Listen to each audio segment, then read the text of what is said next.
Hello, thanks very much for joining us this morning for the third in this semester's series of TGI FHI, the Franklin Humanities Institute's Friday morning series that gives Duke faculty in the Humanities, Interpretive Social Sciences, and the Arts the opportunity to present on their current research to interlocutors in their fields and in related fields, and allows you, the audience, to get to know them. There is no agenda or theme indicated in the series, no demand to be disciplinary or interdisciplinary, just to present the work that faculty are doing that most excites them at this time. While I regret that we cannot meet over breakfast and provide you with the forms of hospitality to which I hope you have become or will become, if you are new to Duke, accustomed, I'm delighted that we're able to include in this format colleagues and interested publics from near and far, in addition to those who already know the series at Duke.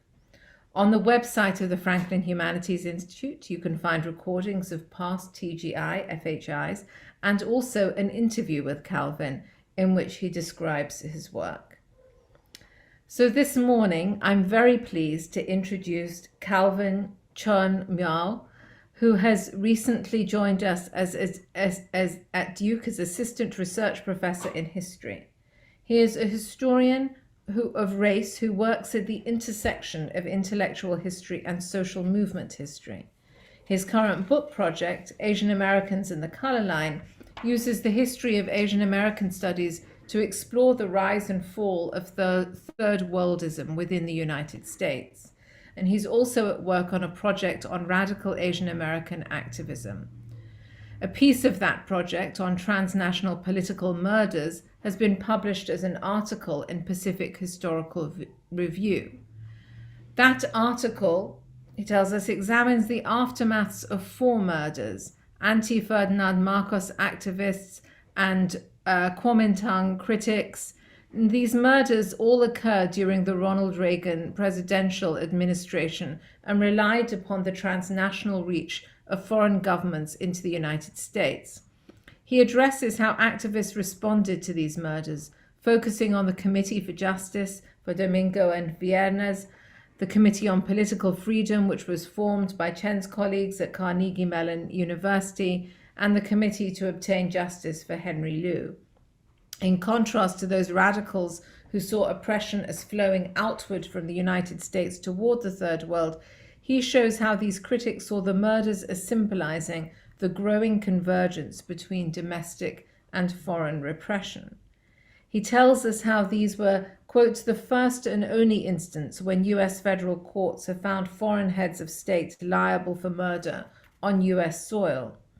If the civil suit was unique, however, he says, the killing themselves were not. They were part of a series of political murders that relied on the transnational reach of foreign governments, end quote.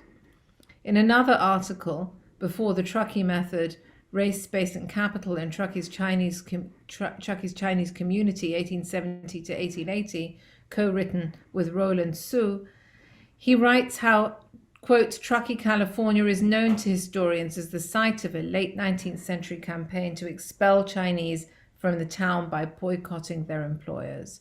Before the Truckee method of expulsion was implemented, however, Truckee's Chinatown was first isolated from the rest of the town and then physically relocated. The article explored how boundaries between Chinese space and white space were constructed during this period, as fears that Chinese buildings were especially flammable became the basis for the belief that it was necessary to isolate Chinese space from white space. Although white employers of Chinese workers were often depicted as opposing anti-Chinese racism, they argue that white employers played a crucial role in the process of isolating and relocating Chinatown, drawing on their status and financial resources to determine where Chinese could live, work, and own property in Truckee. He's interested then in the ways in which intellectual history, social movement history, and indeed labor history and activism are necessary lenses through which to understand the rise of transnational and Asian American activism and the solidarities that were created across racial lines and across national borders in the process. His pamphlet celebrating the 25th anniversary of the Center for Comparative Studies in Race and Ethnicity, its 25th anniversary, 1996 to 2021, traces the origin to a hunger strike at Stanford in 1994 during the Condoleezza Rice provostial era, when Cecilia Burciaga, who was Associate Dean of Graduate Studies, who had been a mentor for many students of color, was fired. This was against the backdrop, Calvin explains, of student activism around migration and Native Americans on campus, and it resulted in, eventually, the establishment of the center and work to bring together Asian American studies with already existing programs in African American and Chicano studies. He tells the story of the program's robust development and the ways in which the singular activities become associated with groups and activism and the social that have wider implications on social politics and justice nationally and transnationally. Today, his talk is titled From Colorline to Colorlines, color-line to Colorlines, Asian American intellectuals in the 1980s and 1990s. Please join me in welcoming him to Duke, and we look forward to your talk, Calvin.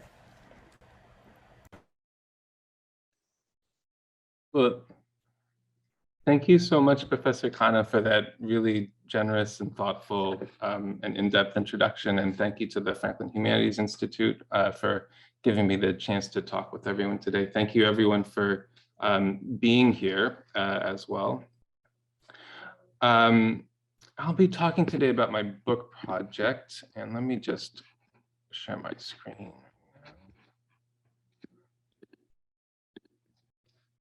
I'll be talking about my book project, which is called Asian Americans in the Color Line.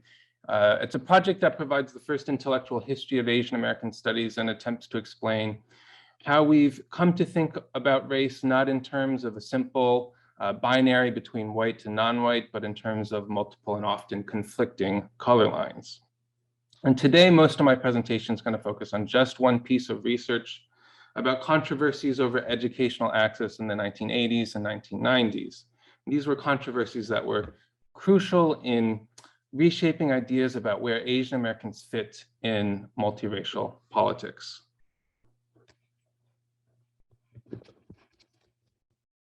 So I'd like to start with an image that is pretty well known in the field of Asian American studies. This is a picture of protesters in Oakland in the late 1960s who were demanding the release of arrested Black Panther Party leader Huey P. Newton.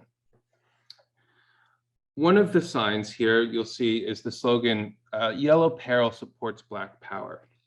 And this is a slogan that expressed the dominant sensibility among those activists, students, writers, and some professors who identified themselves as Asian American at that time. That sensibility was Third Worldism. This was the belief that Asian American, Black, Chicanics, and Native American communities were all engaged in parallel struggles for self-determination. And they believed that those struggles could come together to transform a country founded on institutional racism, just as national liberation struggles around the globe could jointly eradicate the vestiges of colonialism.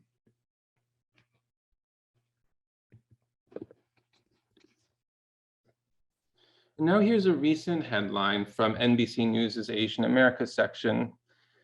So during the mass protests after the murder of George Floyd, some Asian Americanists sought to revive that slogan.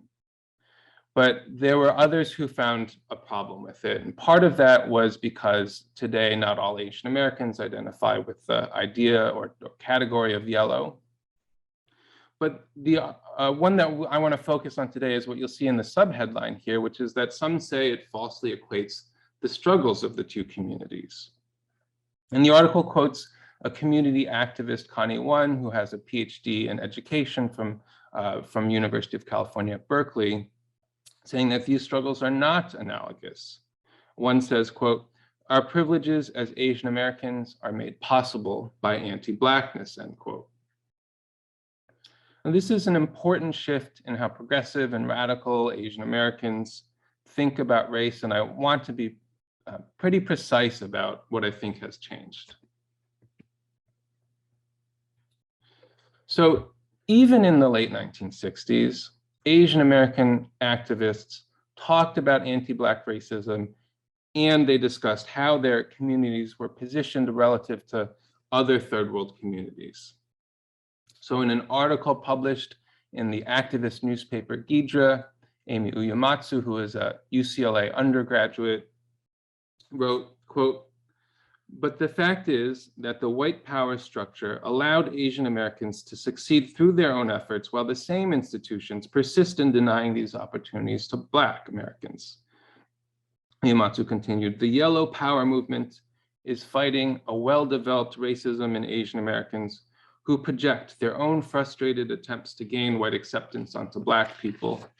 They nurse their own feelings of inferiority and insecurity by holding themselves as superior to Blacks," end quote.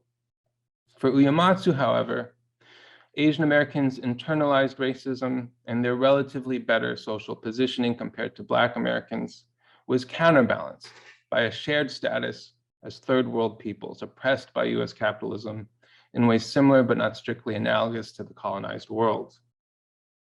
So the reality and depth of white racism against Asian Americans provided a foundation for multiracial solidarity.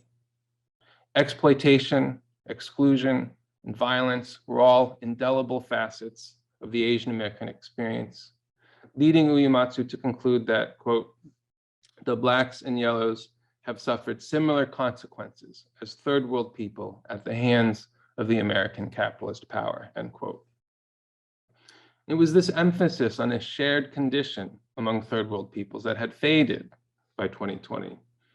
For Uematsu and others who rallied under the banner of Third Worldism, solidarity emerged from a recognition of commonalities and shared positions. For activist scholars like Connie Won today, genuine solidarity requires an emphasis on difference. So what happened to Third Worldism? How did Third Worldism go from being dominant among radical and progressive activists and thinkers in the late 1960s to a situation today where progressive activists and intellectuals and radicals feel that the shared interests among communities of color is less solid and more fraught? And this happened by the 2000s. So the writers and thinkers associated with Asian American studies, who I'll call Asian Americanists in my talk today, these Asian Americanists are crucial to this story, because from the field's beginnings in the late 1960s, Asian Americanists consistently situated Asian American politics within the context of a multiracial society. Now, when I began to map out the ideas of Asian Americanists about the US racial landscape, I found that in the 1990s and the beginning of the 21st century, a new sensibility about Asian Americans, distinct from Third Worldism, came into focus in their writings. At this time, struggles for self-empowerment by third world peoples, by then more commonly denoted as people of color, were not necessarily analogous, and indeed, they were as likely to conflict as to align. In 1999, for instance, the political scientist Claire Jean Kim published a book about a Black-led boycott of Korean-owned stores in New York City. It's a boycott that began in January of 1990 and lasted for 18 months. For Kim, the conflict meant that, quote, "We are forced to confront the acute normative dilemmas raised when two racially subordinated groups clash head-on in their respective struggles for empowerment." Now, conflict between two subordinated groups was definitely not new in the 1990s, but what had changed, what was new, was the sense that these conflicts now entailed acute normative dilemmas. It could not be explained away by reference to white supremacy's divide and conquer tactics. To paraphrase the historian Mark Brilliant, the problem of the color line had given way to the problem of multiple and conflicting color lines. My purpose with my own project is not to refute Claire Jean Kim or the other scholars who kind of work in this tradition of thought or use this framework. But the aim of my project is to move back and ask how this idea, this framework of multiple color lines came to seem so natural. How can we historicize this framework? How can we understand this shift from color line to multiple and conflicting color lines? Now, crucial to understanding this, I think, are a series of conflicts that happened in the 1980s and 1990s, conflicts that appeared to pit Asian Americans against other communities of color. For many Asian Americanists, these conflicts were agonizing to live through and also agonizing to theorize about. So let's stay for a second with the so-called Black Korean conflict, the one that Claire Jean Kim wrote about. Let's think about the 1992 Los Angeles uprising, which exploded after the acquittal of the police officers charged with beating Rodney King. The uprising destroyed much of Koreatown. Elaine Kim, one of the first tenured professors of Asian American studies at Berkeley and an eminent literary critic, described how the targeting of Korean businesses forced her to rethink the easy assumptions of Third Worldism. She wrote, quote, "As someone whose social consciousness was shaped by the African-American-led civil rights movement of the 1960s, I felt I was watching our collective dreams for a just society disintegrate." So what I argue ultimately is that the theories that Asian American intellectuals mobilized to understand these conflicts unexpectedly and unintentionally led many Asian Americanists to believe that Asian Americans had group interests diverging in important ways from other communities of color. Commitments to multiracial solidarity now had to grapple with that reality. I'll illustrate this argument today in the case of controversies over educational access.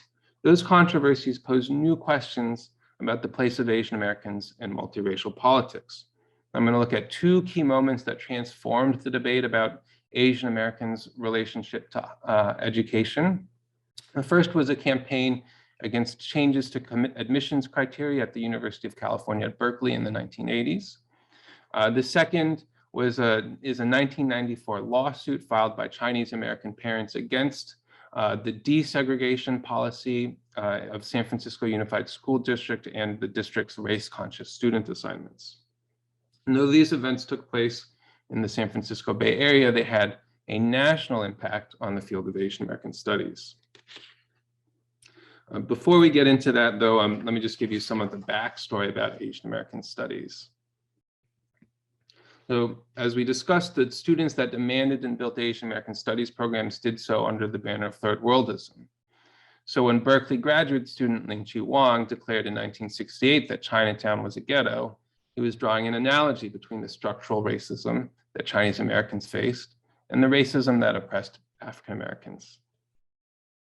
But Third Worldism also set in motion debates about the distinctive nature of anti-Asian racism and where Asian Americans were situated in US society. So Amy Uematsu, who we talked about earlier, was part of this debate. But so is the writer and playwright Frank Chin, coming from a very different perspective. Chin and his co-author, Jeffrey Paul Chan, used the term racist love to distinguish white attitudes toward Asian Americans from white attitudes towards Black, Latinx, Native American communities.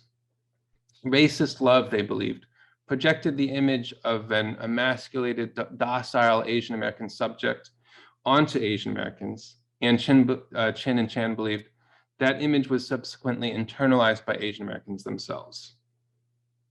Now, Chin's theories are criticized for their gendered assumptions, and rightly so.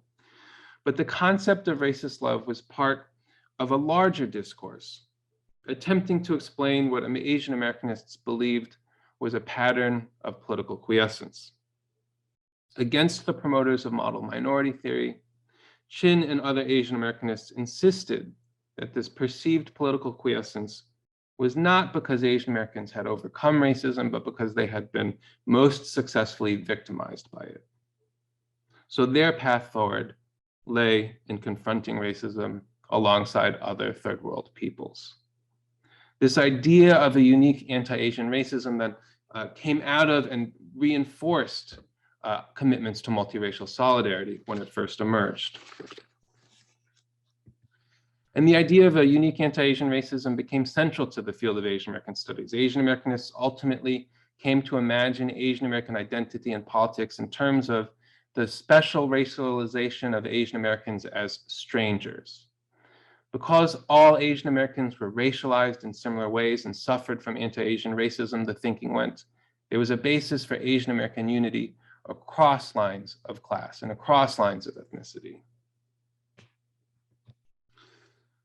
The idea that all Asian Americans shared a group interest in opposing anti-Asian racism even survived the theoretical interventions of Asian American feminists. So during the late 1980s and 1990s, Asian American feminist theorists argued that older ideas of Asian American identity modeled on anti-colonial nationalism had to be jettisoned because nationalism was patriarchal. And these theorists also argued that increasingly diverse Asian American communities did not share common historical experiences and did not necessarily have thick forms of identity. But as one influential theorist, Lisa Lowe, concluded, even if Asian Americans were not a group in a deep, meaningful sense, they could still unite to oppose anti-Asian racism. And now with the rest of the presentation, we're going to see where some of these assumptions about anti-Asian racism and Asian American unity led.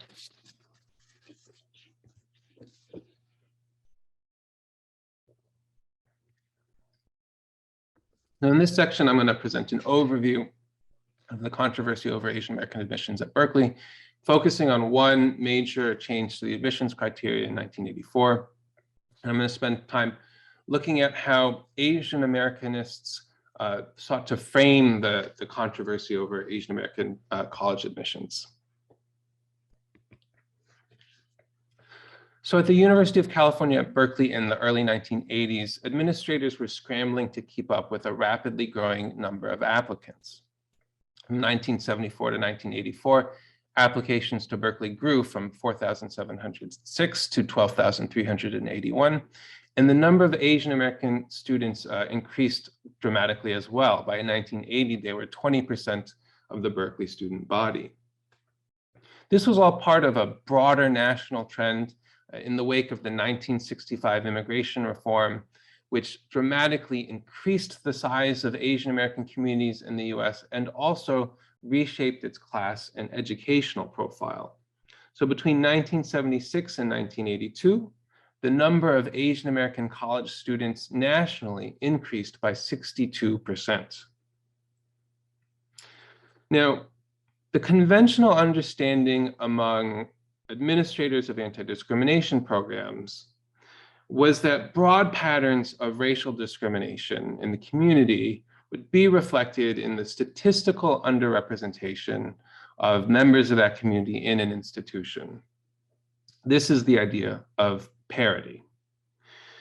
However, in the early 1980s, Asian American activists began to make claims of discrimination which did not fit this logic, did not fit the logic of parity.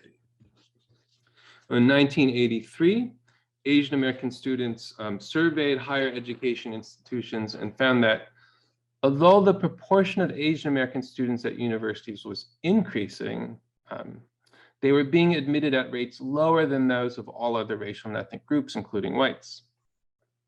By the end of the decade, students at Princeton, Brown, Stanford, and a number of other institutions had all launched campaigns against what they felt were discriminatory admissions practices.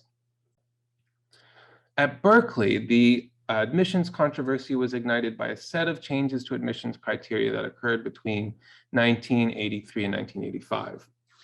As a result of the changes implemented at Berkeley, the percentage of incoming students who were Asian American unexpectedly declined. So in 1984, the whole freshman class is smaller than the previous year, but the percentage of Asian American students dropped disproportionately. It went down by 17%. I'm going to focus on the one change in admissions criteria that was found to have the largest impact on the number of incoming Asian American students. And this change affected low-income applicants who qualified for the university's Education Opportunity Program, or EOP program. So it's about EOP qualified applicants. This is a program that provided resources and support for students from low-income families. So on January 4th, 1984, Berkeley's admissions director, Robert L. Bailey, removed the protected status of EOP applicants that did not qualify for affirmative action. So with protected status, if you're an applicant with protected status, you just needed to meet kind of a minimum threshold in order to gain admission. But without protected status, these applicants could only gain admission by meeting the same selective criteria as non-EOP qualified applicants, and otherwise they were redirected to other campuses. The affected applicants, because this applied to those who did not otherwise qualify for affirmative action, the affected applicants were about 90% Asian American. So what was the reason for this change? In 1987, Berkeley formed a committee to investigate these and other issues of anti-Asian racism and admissions. And when it interviewed key decision makers, including admissions director Bailey, it found that the decision came from both, quote, demographic changes, as well as, quote, increasing demands on the university to provide remedial instruction in English as a second language, principally to immigrant Asian students, unquote. Now, the SHAC committee, despite uncovering this evidence, did not actually conclude that the decision discriminated against Asian American applicants. And the reason was partly because they felt that this was a legitimate goal. Like, it was a legitimate goal to reduce the number of immigrant Asian students that needed remedial instruction in English. Now, the English language abilities of Asian American students had been a matter of concern for Asian Americanists since the creation of Asian American Studies. Beginning in the early 1970s, Berkeley's Asian American Studies Journal published multiple articles about the large numbers of Asian American students being placed in remedial English classes. And the issue was also a preoccupation for the university administration. In 1981, 3 years before the change to the admissions criteria, the Vice Chancellor of Undergraduate Affairs, Watson Leitch, put together a task force to study language acquisition among Berkeley's foreign-born students with a special focus on Asian ancestry students. And in fact, prior to the change in admissions regarding Asian American EOP qualified applicants, Director Bailey issued a memo at the end of 1983, specifically targeting immigrant and refugee applicants with the following directive, quote, no permanent resident alien whose application falls within the top 50% of the application pool will be retained at Berkeley if the applicant scored less than 400 on the SAT verbal test, end quote. Now, this policy was withdrawn after Asian American admissions officers protested, but the EOP policy, which was motivated by basically the same intention, that policy remained in effect. And the result was a sharp drop in the number of Asian Americans, especially low income and limited English proficiency Asian Americans in the incoming student body at Berkeley.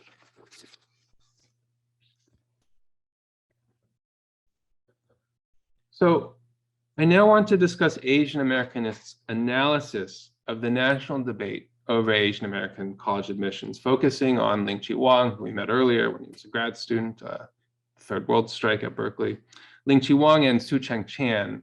Chan is a historian who helped build Asian American studies programs at a number of California universities. My discussion is going to highlight the way that these two thinkers' ideas about the unique nature of anti-Asian racism shaped the way they thought about multiracial solidarity. So according to Wang's 1988 essay, Meritocracy and Diversity in Higher Education, Asian Americans were in a historically unprecedented situation for racial minorities. They had succeeded in, quote, penetrating the traditional aristocratic strongholds maintained historically and socially with class-biased and allegedly universal meritocratic criteria, end quote. In the face of increasing numbers of Asian American admissions, Wang argued university administrators simply changed the rules. In describing what he believed was happening at universities across the country, not just at Berkeley, Wang argued that what had been previously considered universal metrics of meritocracy now had to be supplemented by subjective, so-called non-academic criteria in order to covertly discriminate against Asian Americans. So the kind of thing that Wang has in mind is the kind of issues that were uncovered at Stanford, for instance. So at Stanford, an internal investigation found that if you had a white and an Asian American applicant with similar credentials on paper, the Asian American applicant might be described by admissions officers as narrow in their interests, and the white applicant might be described as very focused in their interests, right? So this is the kind of thing where once subjective factors come into play, Wang believes there's kind of this covert discrimination against Asian Americans. In making this argument, Wang had relied on research about the exclusion of Jewish applicants from elite universities in the early and mid 20th century. So universities' attempts to limit the number of Asian Americans was, according to Wang and Tsu-Cheng Chan, rooted in a general racial animus against Asian Americans, a white aversion to too much upward mobility by Asian Americans. In their 1991 article, Racism and the Model Minority, Wang and Chan described the admissions controversy as signaling the advent of a new racism. And I'm going to read a long quote from this. Quote, "What has happened to Asian Americans in higher education in recent years is but the forerunner of a larger pattern. For now, at least, the white power structure is still willing to support affirmative action, but once some minority group members show that they can not only perform academically and economically, but that they intend to stay, then the survival of the racial hierarchy is called into question and affirmative action will no longer be in vogue. The bottom line is this. One of the basic principles of the new racism is that when non-whites or women manage to win on the basis of existing rules, then the rules must be changed. Though unarticulated, this is precisely the logic behind the efforts of the elite universities to limit Asian American enrollments." Now, insofar as Asian Americans could be understood as victims of a white fear of upward mobility by non-whites, Chan and Wang could represent them as a kind of canary in the coal mine for other communities of color, and thus as aligned in their fundamental interests in the long term. Now, this is how Chan and Wang, two of the most influential thinkers in Asian American studies, squared the circle of emphasizing both the uniqueness of anti-Asian racism at that moment and their commitments to multiracial solidarity. At the same time, this position obscured the key issues at play at Berkeley, Wang's own campus. Wang and Chan's analysis of anti-Asian bias and may have been appropriate for schools like Brown or Stanford, but at Berkeley, admissions policies particularly targeted low-income and limited English proficiency Asian applicants. The issue was how so-called objective and so-called academic criteria, like SAT scores and writing tests, affected a specific section of the Asian American applicant pool. Those most likely to be affected by the change and policy in the removal of protected status of EOP qualified applicants. As a result, Wang and Chan's analysis occluded how certain groups of Asian Americans might benefit from so-called subjective and so-called non-academic criteria in ways similar to those of other groups who have suffered from the unequal distribution of educational resources along lines of race and class. It cut off a more radical critique of meritocracy that might have aligned the interests of communities of color. And instead, they represented Asian Americans as a whole as suffering from a shift away from so-called objective and academic criteria.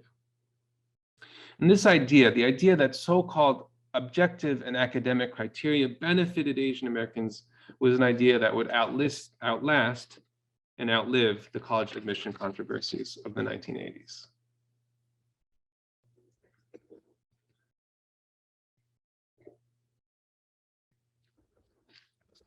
I'm turning now to a 1994 lawsuit filed by Chinese American parents against the San Francisco Unified School District and its race-conscious student assignment practices. I'm going to discuss the case known as HO-VSF-USD and then describe how this case has influenced the college admissions controversy, influenced the development of Asian American legal studies. So San Francisco schools have a long history of both segregation and resistance to segregation. On the left side of your screen, you see the Tate family.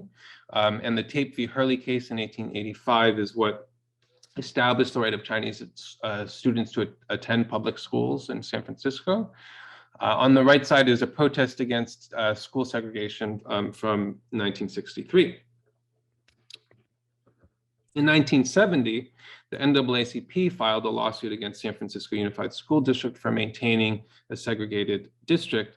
And that lawsuit resulted in a redistricting so that each of the schools was supposed to approximate the demographics of the city overall. In 1977, the school superintendent, Robert Alioto, attempted a reorganization of the district. And the NAACP saw this as rolling back the commitments to desegregation. So they filed a lawsuit. It was that lawsuit, the lawsuit over the Alioto plan, that produced a consent decree in 1983, which is a desegregation consent decree. This consent decree mandated that each school had to enroll students from at least 4 different ethnic groups, and that no single ethnic group could comprise more than 45% of the student body. And the plaintiffs in HO-VSF-USD objected to this mandate. Now, the consent decree occurred in the midst of a very dramatic demographic shift in San Francisco. So in 1971, Black students were about 1/3 of the school district, and Chinese students were about 1 in 10%. But by 1993, Chinese students were more than 30% of the student body, and Black students were at that time now only about 16%. And though Asian Americans were disaggregated into different ethnic groups for the purposes of the consent decree, the number of Chinese American students alone put the terms of the consent decree under considerable strain. The parents that filed the lawsuit against the district in 1994 all had children who had been turned away from the schools of their choice because those schools had reached the maximum quota, the maximum allowable number of Chinese students. This lawsuit would eventually be settled prior to trial, and it would end race-conscious student assignments at San Francisco. Now, the most controversial and well-known attempt to comply with the consent decree occurred at Lowell High School, which is where the son of this parent, Charlene Lowen, hoped to attend. Lowell was the only school in San Francisco Unified that used academic criteria to determine admission. So students took a standardized test, and that test score was combined with their grades to produce a number. And Chinese Americans typically had to earn a higher number than every other ethnic group, including whites, to gain admission. So the HO-VSF-USD lawsuit drew criticism from many prominent Chinese American community activists. Among them was Henry Durr. Durr was the executive director of Chinese for Affirmative Action.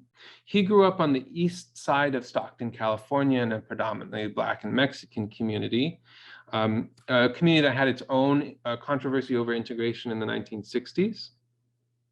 Now, Henry Durr opposed the higher entry requirements for Chinese Americans at Lowell, but he believed that the desegregation order on the whole benefited low-income and limited English proficiency Chinese American students. So as he described it in testimony he provided to the federal court, low-income and limited English proficiency students were segregated from San Francisco's other student populations, including, quote, whites, other Asian Americans, and middle and upper income Chinese students, end quote. The terms of the desegregation consent decree meant for Der that residents of areas with high concentrations of low income and predominantly immigrant Chinese American students might be able to attend schools in other neighborhoods, while schools in those low income Chinese neighborhoods could be integrated by receiving students from other areas, end quote. Now, the Lowell case, as it's come to be known, the Ho v. SFUSD, along with the earlier controversy in college admissions, inspired a burst of theorizing by Asian American legal scholars. And in fact, one of the key reasons that the Lowell case had such a large social and intellectual impact was that by the mid-1990s, there was a cohort of Asian American legal scholars attempting to bring together Asian American studies and legal studies, and we're going to now discuss their analyses. The intention of these scholars was to make legible the unique nature of anti-Asian racism that they saw at work. And they were also writing at a time in which the national assault on affirmative action had been escalating steadily since the 1978 Supreme Court decision in the Bakke case. So people probably know that's the case that ruled that UC Davis's program of setting aside admission slots for racial minorities was unconstitutional, but universities could use race as one factor to determine admissions in order to create a diverse student body. In 1995, the University of California Board of Regents voted to abolish affirmative action in hiring and admissions. And then the following year, California voters approved Proposition 209, which abolished the consideration of race, gender, and national origin in public colleges and university admissions. Now, within this context, Asian Americanists were hoping or seeking to reconcile their analyses with a defense of affirmative action. At one level, these Asian American legal scholars believed that their theories would bolster the case for affirmative action. That's because they understood how opponents of affirmative action attempted to use things like Lowell, the controversy at Lowell, to say that affirmative action as a whole should be scrapped. They thought this could be affirmative action's Achilles heel. So by providing a theory that would allow for remedying anti-Asian discrimination specifically relative to whites, these legal scholars thought that they would ensure a future for affirmative action. As Frank Wu, then a Howard Law professor, would write in the introduction to an influential article titled "Neither Black Nor White," quote, "The Asian American experience should demonstrate the continuing importance of race and the necessity of remedial programs based on race." But the commitment to multiracial solidarity created a particular dilemma for legal scholars. As Selena Dong, the law student and editor of the Stanford Law Review, wrote in a 1995 article about the Lowell case, the Ho v. SFUSD lawsuit, Asian American leaders are therefore in a double bind. On the one hand, discriminatory college and university admissions lead them to demand that Asian American and white students receive the same treatment. On the other hand, many remain committed to the belief that the only way to achieve true equality is to treat minorities and whites differently.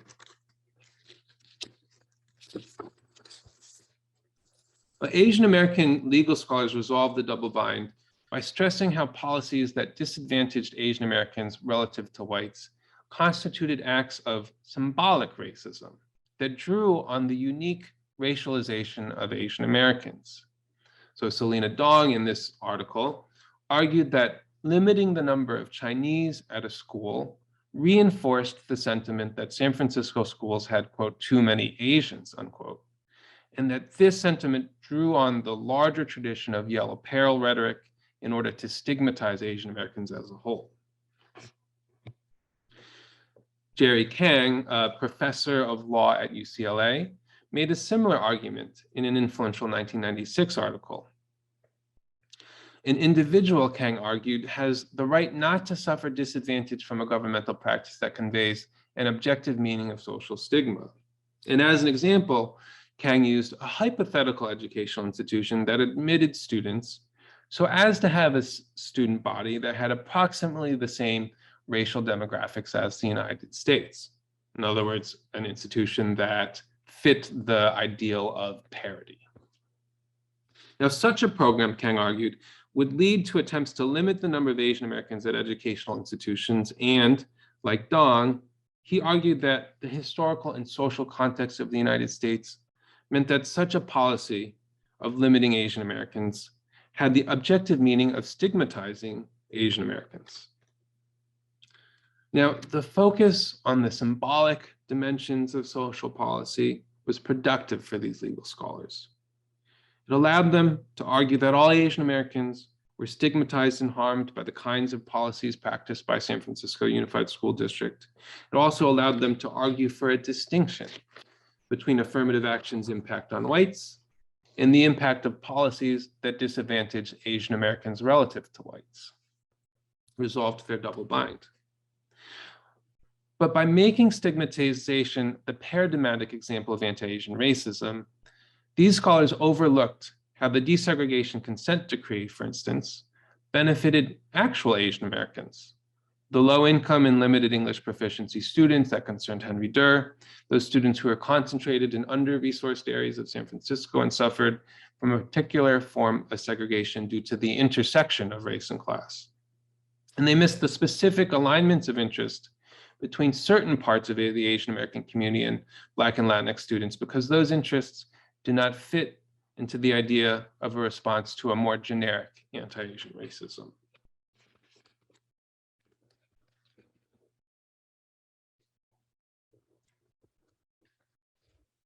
In 1996, the sociologist of education, Dana Takagi, gave the keynote address at the annual conference of Asian Pacific Americans in higher education. In her talk, Takagi described how Asian Americans had transformed conventional ideas about civil rights. I'm going to quote her at length. Quote, "The position of Asian Americans, particularly in higher education, has demolished the very principle upon which the notion of civil rights was routinely practiced and implemented.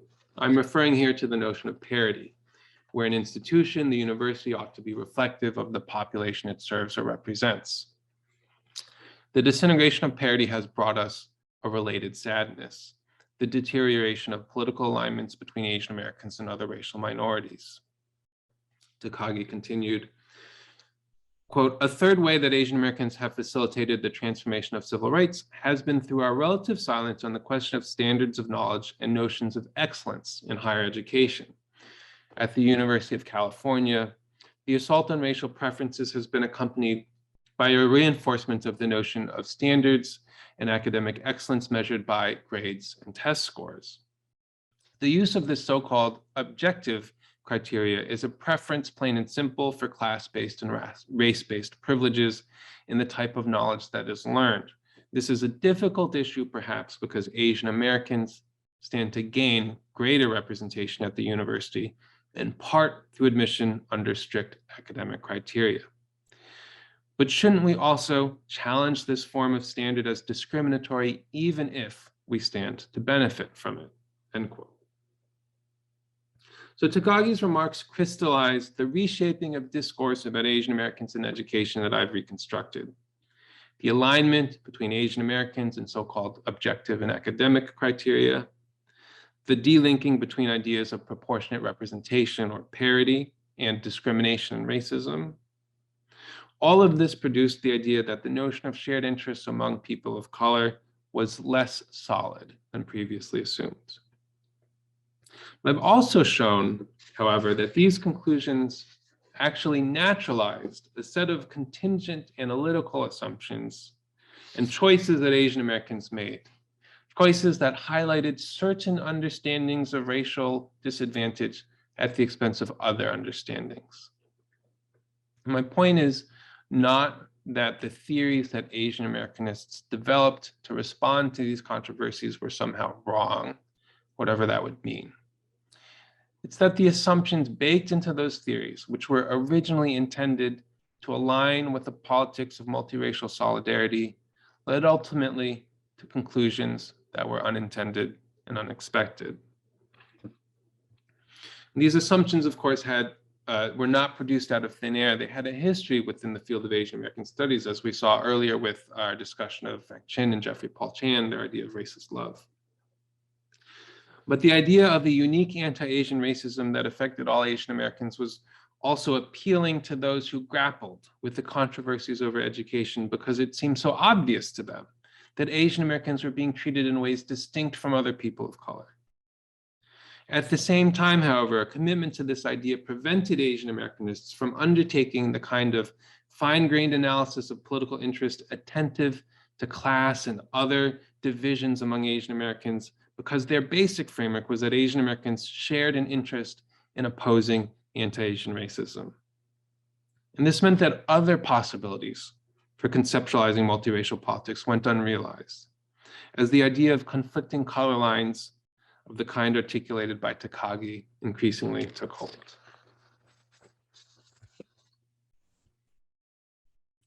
So how did we go from the problem of the color line to the problem of multiple conflicting color lines?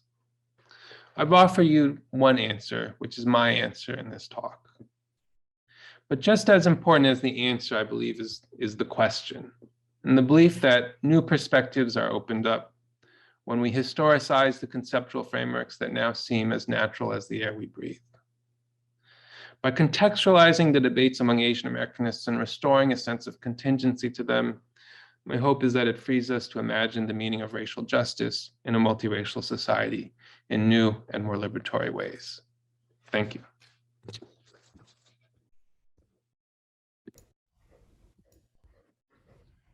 Thank you so much, Calvin. It's just incredibly rich and provocative. I just want to remind everyone that you can post your questions in the Q&A, and while we're letting people think through their questions, maybe I'll just start off with one as a warm-up. I think it's probably in some ways it's a kind of obvious question. I'm thinking about the ways in which one, whether your analysis is in some ways prioritizing a class analysis that questions that questions the way in which the racialization of difference is itself part of a larger global economic structure. I mean, I'm sort of thinking, just to give you a bit of a context for this, in the context of the UK, we might sort of think of Paul Gilroy's work, for example.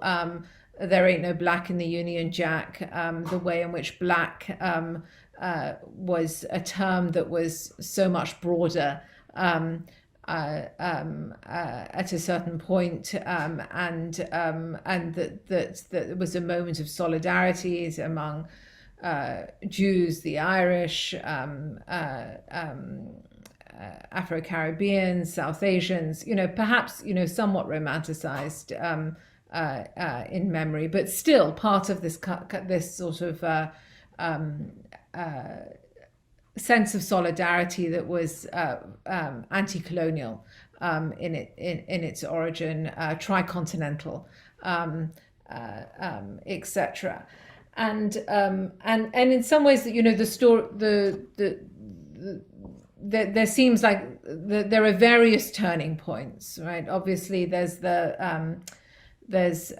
something like the Rushdie affair. There's which coincides with the fall of the Berlin Wall, which is obviously at a certain point in the Thatcher-Reagan era, as it were, and so there's an argument there. I don't even want to sort of use the term neoliberal because it's so often used to just sum up a whole range of actually importantly distinct things, but it's certainly a way in which difference, which perhaps was never meant to work in this way, was a way of actually avoiding questions of class, as it were, because it was almost as if the discourse on class was no longer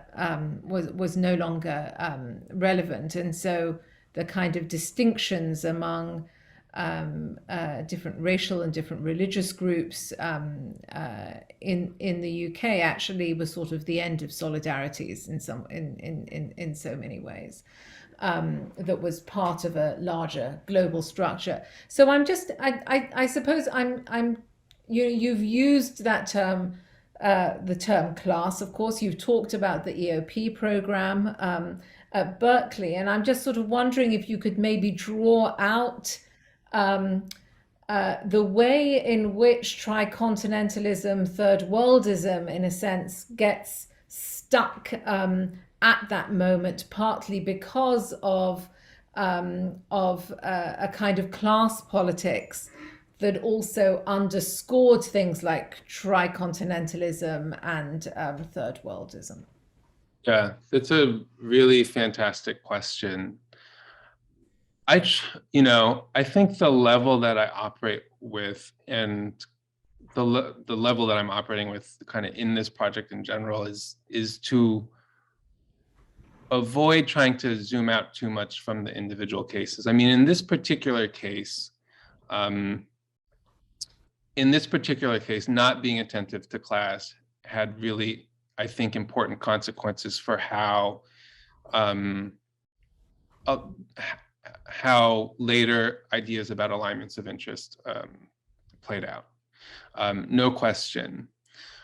On the other hand, if we were to think about the situation today, where I would say kind of the key political struggle is a struggle between whether the United States will be a multiracial democracy or a country of white nationalist authoritarianism, one could make a pretty convincing case that the kinds of alignments that make sense in that context are kind of cross-class alignments in defense of multiracial democracy. Not that those alignments would negate or erase class dynamics, but that there's like a certain way to think about this political moment in terms of cross-class alignments that foreground the question of racial justice and anti-racial justice, let's say. I think that it's interesting that you referenced that particular Gilroy book, because I think that Gilroy book is at a moment where he's trying to both work within and against kind of a certain Marxist sociologist tradition or traditional Marxist sociology, and try to wrestle with both the ways that tradition has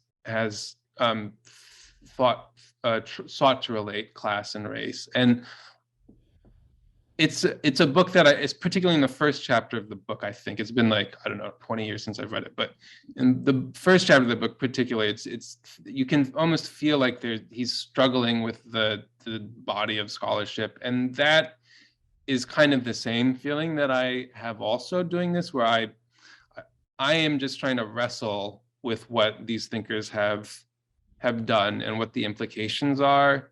I don't feel like I'm at a point yet where I can say, this is how they and we and everyone should fit these pieces together. Thank you. Thanks, Calvin. We have a couple of questions. I'm going to go to one from Cindy Gao. Thank you for the talk. What are your thoughts on the relationship between the changes in Asian Americanist thought in this time period and the decline of third worldism as a politics globally? So, in some ways this follows on from some of the things you've just been saying. So. Yeah, but this question is good because it lets me pick up on something that you brought up, Professor Khan, which I wasn't able to really address, which is, if Asian American identity at the beginning was a way to think race within a global context, then what happens to that? And if I'm just talking about these kind of questions of desegregation without thinking about the global, How does how does the kind of shift in global geopolitics relate to this? And it relates in a couple of ways, I think, none of which I had the space to foreground. But and I'm not an expert on the kind of global politics, so I kind of take my cues from the accounts in like Vijay Prashad's, books on the Third World Project. But at a certain point in this period, Third Worldism loses its allure. And in Asian American political communities, it's particularly a challenge. Like the 80s and 90s are a particularly challenging time. So just if you think about what happens from like the late 70s through the 80s, right? China and Vietnam are at war, right? So the two of the countries that provided the most inspiring examples of anti-colonial nationalism, are in open conflict, and people take various sides. That has to do with the Sino-Soviet split.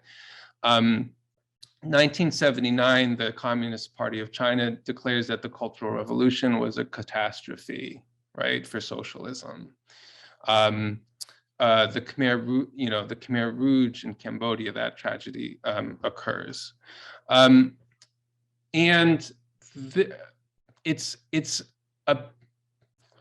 a period in which I might say the revolutionary aspirations of Third Worldism give way to the kind of politics that we see most reflected in the discourses that I talked about today, which is how can we think about racial equality within the context of US citizenship?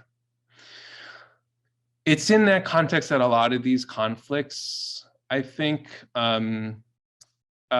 it's like the ground of many of the conflicts that I'm looking at in the 80s and 90s. And because we're in a time period when you can't just say, I don't know, we will abolish, I'm not sure what they would have said in the 70s. We'll get rid of the public school system and just, have people's education or something like that. A lot of these questions are just really urgent and salient at that time, these controversies. And that's why, that's I think part of why these debates are so important in that period of time. Thank you for that question. I think this is something I need to actually keep thinking about. Thank you. There's a question from Paul Lai, who says, thanks for this thoughtful tracing of the historical formation of Asian American intellectual thought in the 1980s and 1990s. I'm curious if you can talk about some of the activists and thinkers who might have staked out different directions in that time period, whose work might reorient us to different anti-racist stakes and formations. Right, different orientation. Well, let's see. So I would say, there's broadly, the field of Asian American studies, including the people I looked at, including Dana Takagi, including Jerry Kang, right, including Frank Wu, these are all people committed to multiracial solidarity, right? Some of both Asian American intellectuals and activists hold on to Third Worldism, right? And primarily folks that come out of the late 60s and 70s moment, right? So Gary Okihiro in the early 90s, first in lectures and then in his book Margins Mainstream, writes an essay called Is Yellow Black or White? And his whole goal in that essay is to essentially reaffirm the third worldist idea of common status among third world peoples. And then he's recently written a book called Third World Studies, right? And then two activists who I greatly respect, Jamala Rogers and Sadie Lum, who are both leaders in like a revolutionary political organization in the late 70s and 80s, one Black, one Chinese American, wrote an article in the Black Commentator recently at the height of kind of anti-Asian violence recently about essentially trying to also point activists to this kind of third worldist idea. I think that, so there are people that have done that. There are others who have gone into a very anti-identitarian direction within Asian American studies. So they will essentially say that Asian American studies should not be about Asian American identity, but it should be about the way that people oppose settler colonialism, racial capitalism, racial oppression. And so that is another way that people have, I think, tried to carve out a response to some of these dilemmas that are kind of rooted in the idea of racial group interest, and racial identity. I would say though that the dominant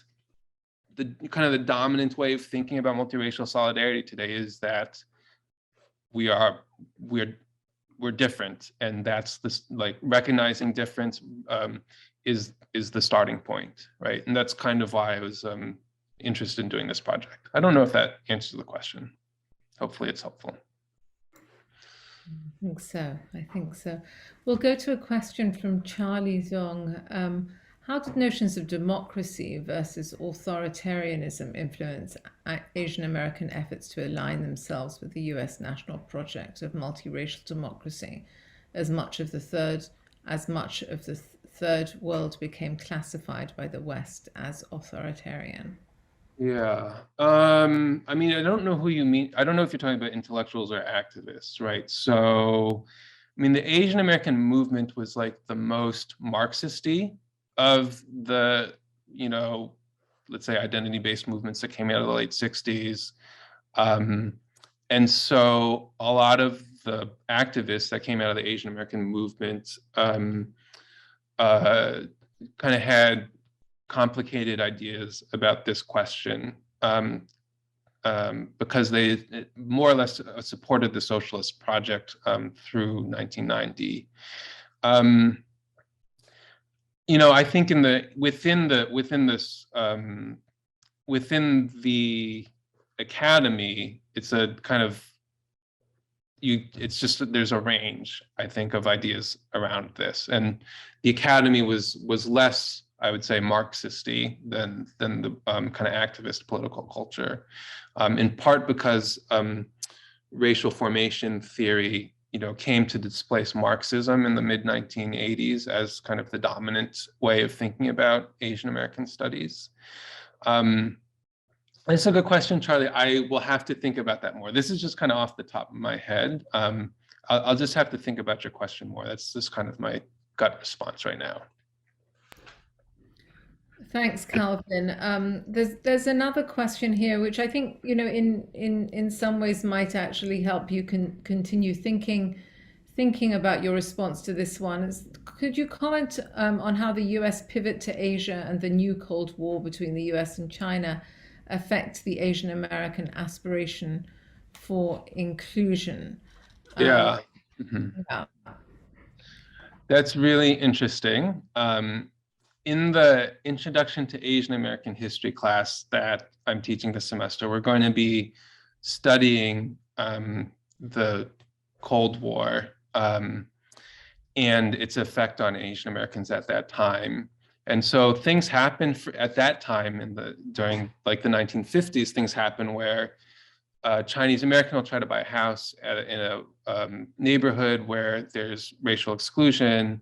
The white folks, actually, well, this is one case, let's say the Xingsheng case. So Xingsheng goes into a white neighborhood, tries to buy a house. The white people tell him they don't want him there. He says, why don't you have a vote and vote on whether I should be allowed to, purchase a house in this neighborhood or not? And they overwhelmingly vote not to let him in. Well, this catches the attention of newspapers like the San Francisco Chronicle, because they say, this is the kind of thing that the communists use to smear the United States.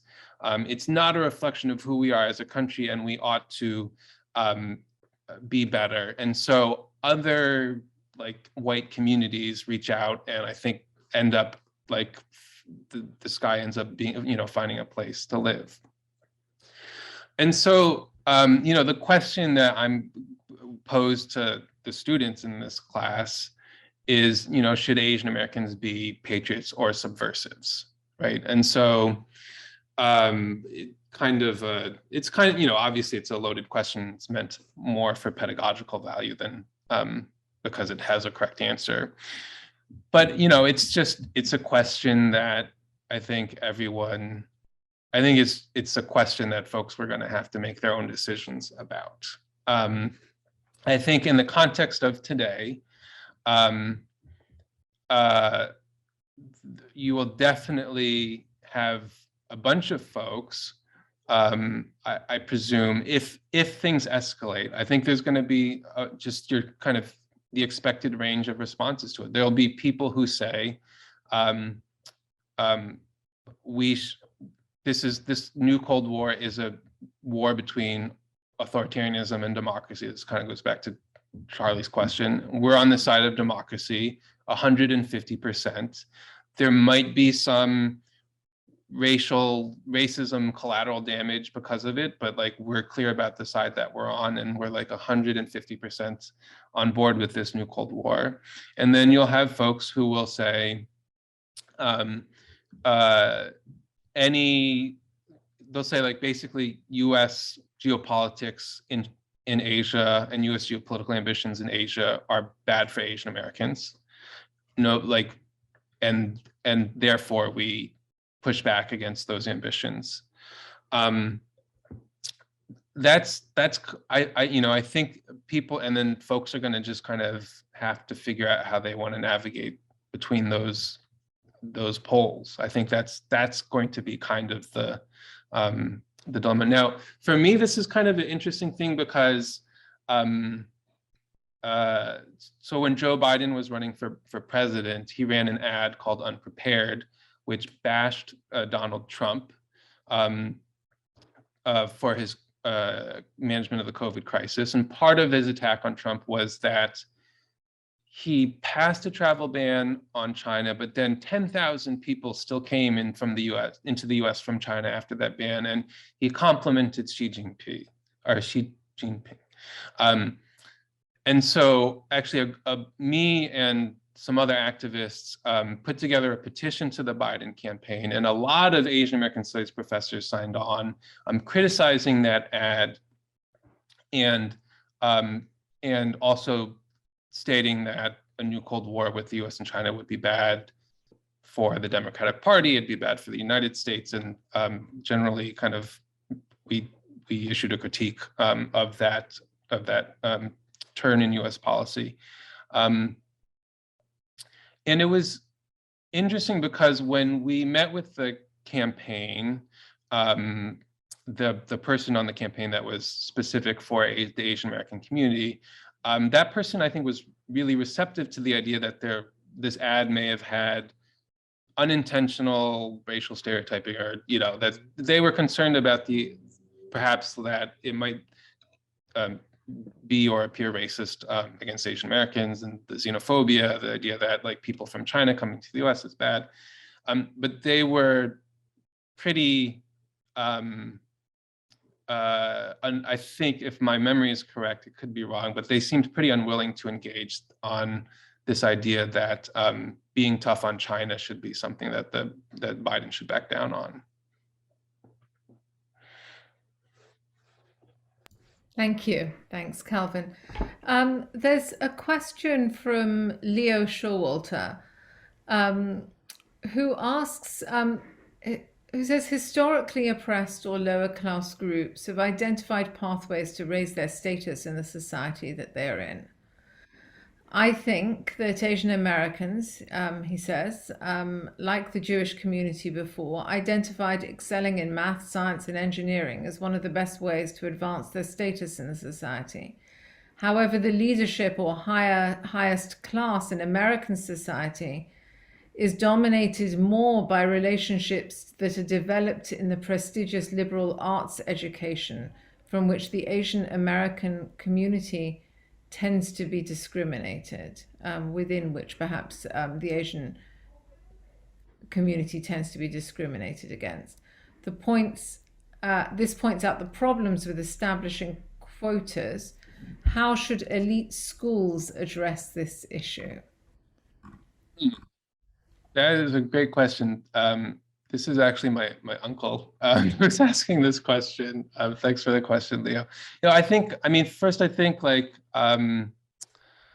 hard to generalize about Asian Americans. I understand where your point is coming from on this, but it's a very diverse community, and though there have been like important studies like the Asian American Achievement Paradox by Min Zhou and Jennifer Lee about kind of this question, I still think it's kind of hard to identify about, like, let's say, an Asian American strategy for navigating US society. But is an interesting point about kind of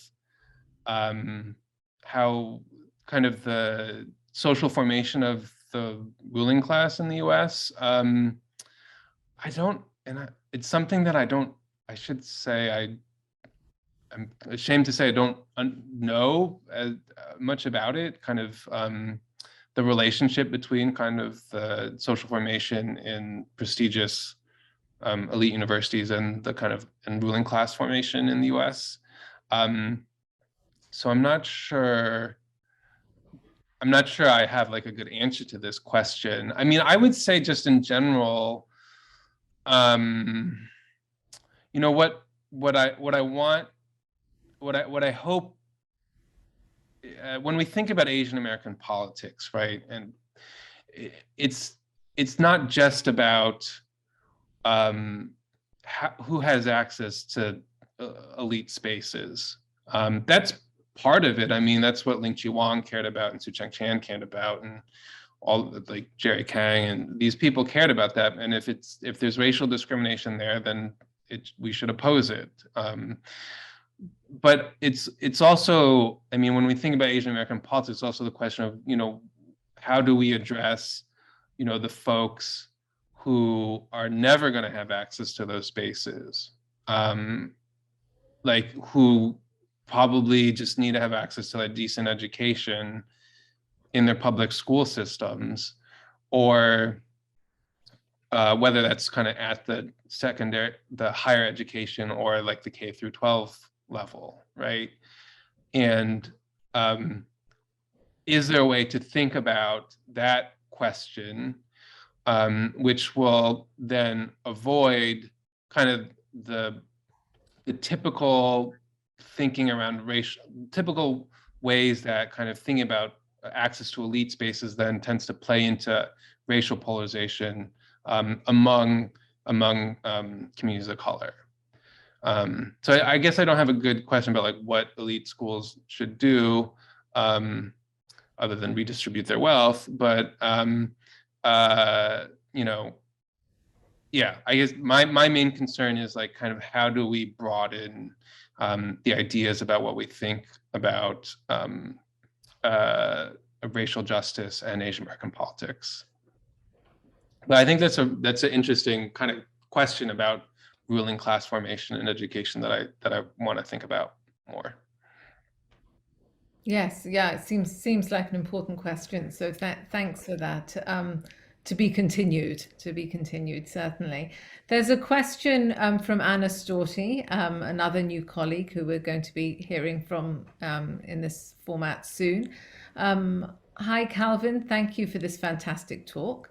I'm struck by your discussion and ending remarks on racist love insofar as it captures this notion of political acquiescence throughout the different eras of US racial politics, seen perhaps in the time spanning Chin and Chan's use of the phrase in the 70s to Leslie Bow's forthcoming book, Racist Love. I'm curious about the other side of the coin, racist hate, and how Asian difference may inspire a different type of racist hate.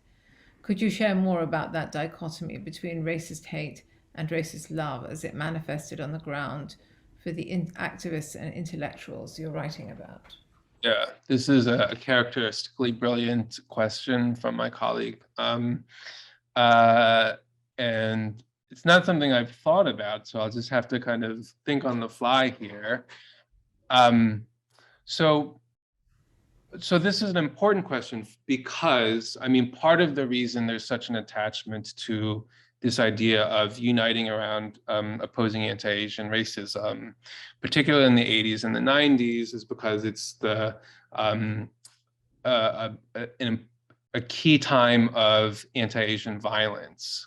So people probably know about the Vincent Chin case, but there's someone in, I wish I remembered all the names, but there's someone in North Carolina around this time who's murdered, a Chinese person who's murdered and mistaken for Vietnamese. There's a person in Louisiana a Japanese student who knocks on the door of a white person's house. I think that student's like dressed in an all-white suit because they're on the way to some formal event, and is just shot on the doorstep of that person's house. There's the school children in California. That's I think all Southeast Asian school children who are all shot and killed by a shooter. This is all kind of like within the kind of 80s to 90s time period. And the fact that I cannot at this point remember all their names, and many people on this call may not have known about these incidents, I think points to one of the things which is perhaps unique, perhaps not. Like, let's think about this together about racist hate towards Asian Americans, which is both the presence and the simultaneous presence and erasure of it, and then the particular kind of subjectivity that among Asian Americans that results from that experience. And probably like Kathy Park Hong's book, Minor Feelings, is, one way of, one meditation on that, I would say. Yeah. The other, so then the other thing kind of just comes from the ways that we think about racialization. So the link between domestic and geopolitical, the link between domestic racial politics and geopolitics is so crucial for Asian Americans, I think, in a way, and racist hate towards Asian Americans in a way that may or may not be true for other groups. Yeah. Thank you. Thanks very much. So I'm just, we're close to time. I think I'm just going to throw one more question in here, because I'm, in this movement from Third Worldism through work on questions of social justice, solidarity, to identity, in different sorts of ways that you've talked about here, and you also talk about in your work on the Stanford Center as well. I'm sort of, in some ways I feel like the question is begged, and I'm sorry if this is a boring question, because I have a feeling it might be in the context of Asian American studies, but what is an Asian American? I mean, are we looking, is this movement of fracturing of anti-racist groups inevitably about the falling apart of the category of Asian American? Why was it, on one level it's very obvious why it was constituted in the way it is, but it leaves out a lot of Asians, etc., etc. And I'm not sort of arguing for inclusion. I'm really not arguing for inclusion in the category there, because inclusion, of course, has its own problems and blind spots, etc. But are we moving in a direction where we're going to see the fracturing of that term, do you think, in the way that would seem logical in the trajectory that, on one level of the trajectory that you've discussed? Yeah. So I've definitely thought about this a lot. I get asked about it a lot. And I think where I'm now is that I'm just not prescriptivist on this question. But I will say something that kind of reflects my ethos on this. I was at the convening in 2018 of national grassroots Asian American civic engagement organizations, brought together by one of my good friends from undergraduate, who was an Asian American Studies major. And at that meeting, at one point, I just distinctly remember him getting up and saying, whether or not we are going to organize around Asian American identity is an open question. like whether or not you decide to do that or not, or whether or not it makes sense for you, you know, who knows? It's just gonna be determined by what things look like on the ground. And he's talking to, you know, Khmer groups and Pacific Islander groups and South Asian groups and East Asian groups and Southeast Asian groups. And in that setting, he was like, you know, we'll just figure it out as we go. And I think that's the best that we can do. Calvin, it is right at 11 o'clock now. We've really asked you a lot of questions after a very rich talk. I want to thank you again for the talk, and that is incredibly provocative. And it's so good to have you here thinking about these broad questions of the field at a time, of course, when we're building the field at Duke, and or at least developing the program at Duke, of course, and hopefully shaping the field in some way. And so I just want to thank you enormously for this, and thank you everyone for coming. We had some, I think, some 50 attendees. Some of them obviously have dropped off at this point. But just thank you so much for your contribution to the TGI FHI series. Thank you, and thanks everyone for being here. Bye-bye.